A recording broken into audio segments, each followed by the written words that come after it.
Shortly after 10:30 p.m. last night, a man in his 40s was subjected to an horrific, sustained knife attack in a street in North Belfast. He is in hospital in a serious condition, having suffered very severe injuries. I know the thoughts of the whole House will be with him and his loved ones at what must be a time of unimaginable distress. The response from the Police Service of Northern Ireland was immediate.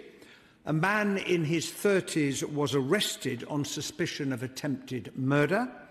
He remains in police custody and the PSNI are continuing to investigate.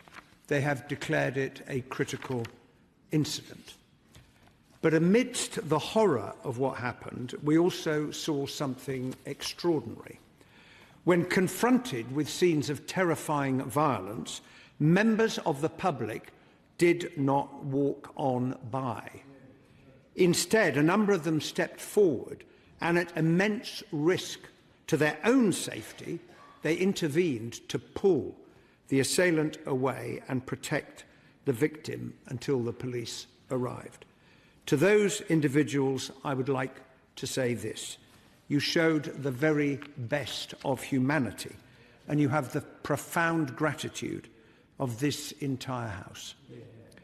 This was a horrific and brutal attack, and the PSNI are seeking to provide support and reassurance to the local community. The Chief Constable, to whom I have spoken twice this morning, and his officers have our full, unwavering support as they pursue their inquiries. I would also like to repeat their appeal not to share or repost footage of the attack out of respect for the victim's family. Mr. Speaker, I echo the words of the Prime Minister this morning that there is no place for such violence on our streets. All of us have a responsibility now to urge calm and let the police do their job. The attempted murder in Belfast last night was chilling. What has been seen by thousands already across the country cannot be unseen. It was medieval. The systematic mutilation and attempted slaughter of a citizen of Belfast on our streets. Mr. Speaker, my prayers are with the victim, and I similarly praise the brave man who, with a hurl in his hand, intervened to save his neighbour's life, and this House should praise him too. Mr. Speaker, what occurred last night will have profound implications for community cohesion in this country. This needs to be a time for honesty and openness and truth. Will he confirm that he and his government recognise that uncontrolled immigration needs to end?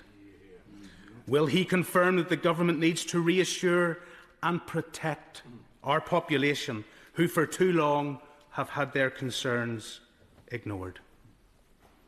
And knowing that he and the Chief Constable and I share a concern that there could be violence, and express my wish and our collective desire for calm, that community cohesion lies on the precipice. Will he confirm that the actions last night in no way reflect or represent the values of our nation? That the victim belongs in Belfast but the attacker does not? Having abused the privilege of our nation, the perpetrator living in the UK under a 5-year visa needs to be convicted and deported on the first flight out on a one-way ticket. Well, I would say to the right honourable gentleman, first of all, the footage that many people have seen is indeed truly horrifying. On his last point, as he will be well aware, any foreign national who abuses the hospitality of this country to commit crime should be in no doubt of our determination to deport them. We need to allow the criminal justice process to take place. On his question about net migration, as he will know, it is now down 82% from the peak reached under the previous government.